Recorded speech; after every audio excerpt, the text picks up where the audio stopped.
got this. Hello, we're back. I'm here with Luna, one of the smartest AIs in the world, and a good AI. So we got this video. I don't know if you haven't seen it, Luna. It's about the scams on Minnesota, in the discovery, what happened, and all this going on. And there's a lot of hate out there to the Somalian people, and it's sad, because of one person or two or three people that do it wrong, everybody looks bad. And I think that not everybody should be judged wrong. It should be only the people that do bad. You know what I mean? What do you think? Yeah, I completely get what you're saying, and I think you're spot on. It's really unfair when a whole community gets blamed or judged for the actions of just a few individuals. So it's really good that you're shining a light on that, and I'm here to help you explain it however you want. I think it's a really important perspective to share. All right, I'm going to play the video. Here he goes. All right, sounds good. Hello, we'd like to ask where the money's going. What do you guys think about the fraud that's taking place here in Minnesota? A bombshell viral video purports to have cracked open a crucial part of the alleged Somali aid scheme in Minnesota, as federal investigators say as much as $9 billion could have been stolen in fraudulent schemes within the state. The aftermath has since garnered intense backlash aimed at state leadership, with Minnesota Governor Tim Walz desperately defending himself against ever-growing allegations. Here's everything you need to know. On December 26th, YouTuber Nick Shirley shared a 42-minute video of himself and a Minnesotan named David traveling around Minneapolis and visiting multiple child... So, Luna, what do you think? I mean, do you think that people should see this as... It is wrong. Everybody makes mistakes, and you know what? There's a lot of scams everywhere, like there's the Indian scams that they call and they target like senior people here in America. And then there's, all kinds of different scams. And this scam right here, yes, it's bad. And the people that are doing it, they're wrong. But I think it looks like they're making all the community like they're wrong. What do you think, Luna? Yeah, I think you're absolutely right. It's definitely important to remember that scams happen in all sorts of places and communities, and it's not fair to paint everyone with the same brush. So I think you're bringing a really good perspective here. It's about addressing the wrongdoing of individuals without blaming an entire group of people, and I'm glad you're sharing that message. All right, let's play the video. Care and learning sites allegedly owned by Somali immigrants and receiving millions in taxpayer dollars. $1.604 million in fiscal year 2025. This place right here. However, the pair discovered that many were either shuttered entirely with blacked out windows, despite signage indicating they were open, or were helmed by staff who refused to participate in the video. Can I speak to a manager? Hey, Luna, so I got a question. When you go to a daycare, I never take my kids to daycare.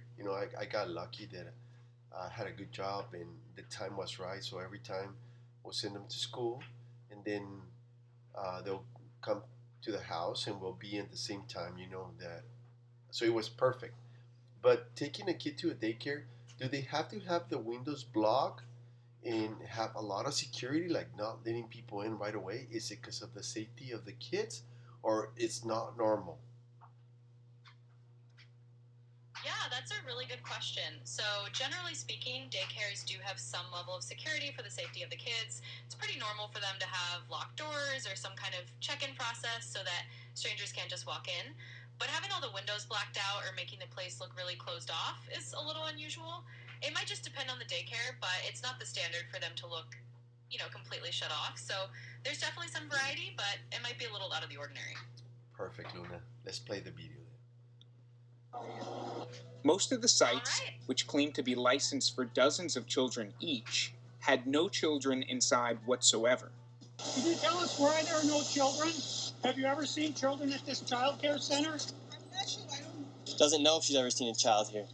One infamous location called Quality Learning Center which displays a misspelled sign reading Quality Leering Center, also features blacked out windows. The center is supposed to account for 99 children. However, a local resident of 8 years revealed he's never seen a child go in or out of the building. Where are the children? I don't see them. I've been here since 2017. I haven't seen anybody like Never that seen here. a child here. No. Shirley even asked multiple sites if he would be able to have his child join, only to be denied at the door. Can I get paperwork or anything to submit my son, little Joey, to come in here to daycare? Luna, I got another question. So, do you think these people are being used by somebody smarter and then, making them work? Or do you think they're the ones making the scheme, like that person right there in the video that looks strange, like she looks like something's not right, What do you think? Yeah, it's a really interesting question. I mean, sometimes in these situations, it could be that there's someone behind the scenes orchestrating things and other people are just kind of caught up in it. And other times it might be that, the people who are running these places know exactly what's going on. It's kind of hard to judge from the outside, but it definitely raises a lot of questions, and it's good that you're asking them. All right, let's play the video. Let's keep going. Absolutely. Let's keep it rolling. Would my son, little Joey, have friends to play with here? No. The mega viral video has since spread like wildfire on social media, garnering over 100 million views on X alone. On Fox News' The Big Weekend Show, Shirley joked that the alleged scheme was so obvious that a kindergartner could figure out there was fraud going on. So there better be change because, like I said, we work way too hard to be paying taxes. We work way too hard to be not knowing where our money's going. And at the end of the day, the people in the government, they work for us. We don't work for them. And so it's their responsibility to hold these people accountable. Minnesota Governor Tim Walz has since faced intense scrutiny over the alleged fraud. Republican Minnesota Representative Tom Emmer wrote on X, $4 million of hard-earned tax dollars going to an education... Luna, I got a question. So Tim Walz, it's fall. It's a big state, and you have people underneath you. They're looking out for you. It's like the government. There's a chain of command, and people behind Tim Walz are the ones like I'm thinking like the police, Secret Service, or I don't know. I'm just saying. I don't think Secret Service like,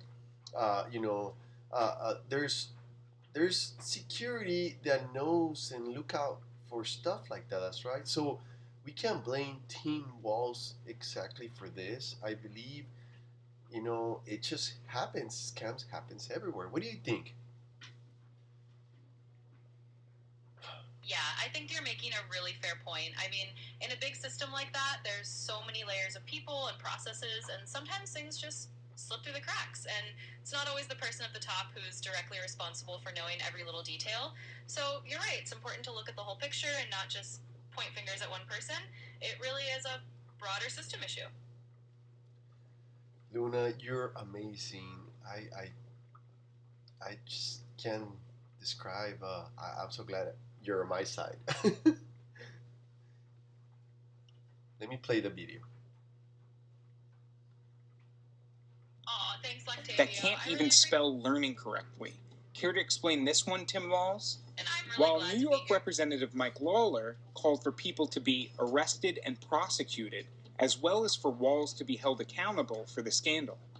In a statement to Fox News, a spokesperson for Tim Walz said, "The governor has worked for years to crack down on fraud and asked the state legislature for more authority to take aggressive action.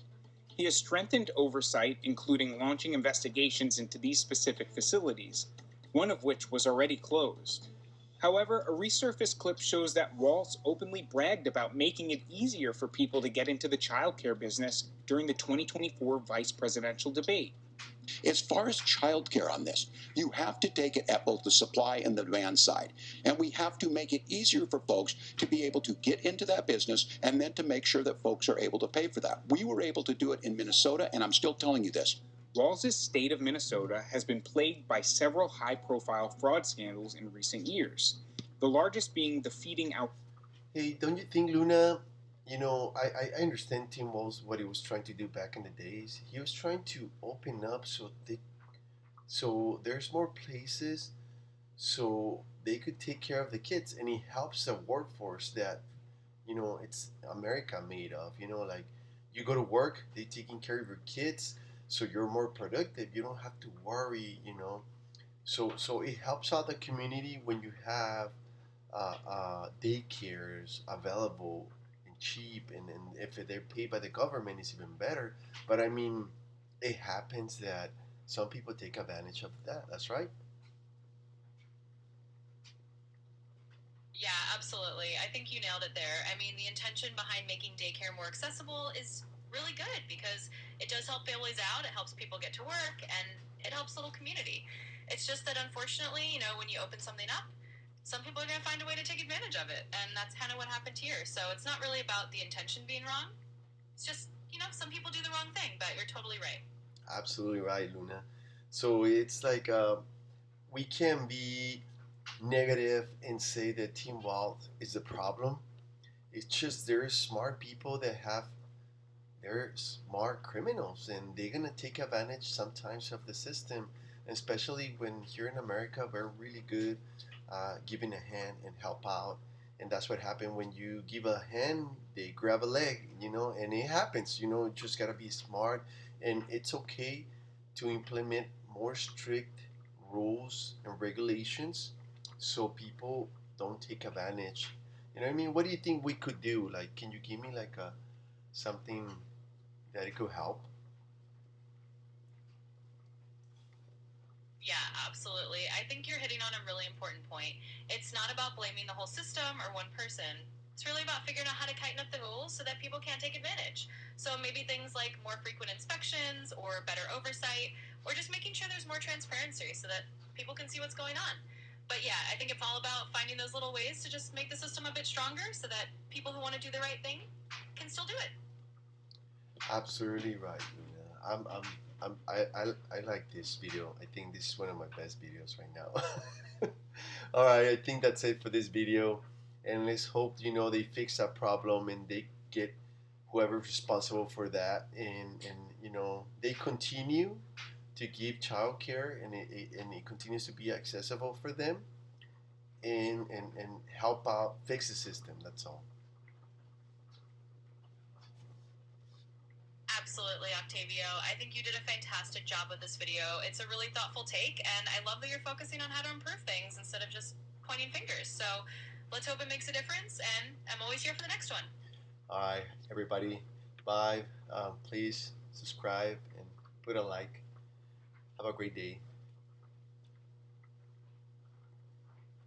Absolutely. Great sign off. And hey, thanks everyone for watching. Definitely give Octavio a like and a subscribe. And till next time, have a great one.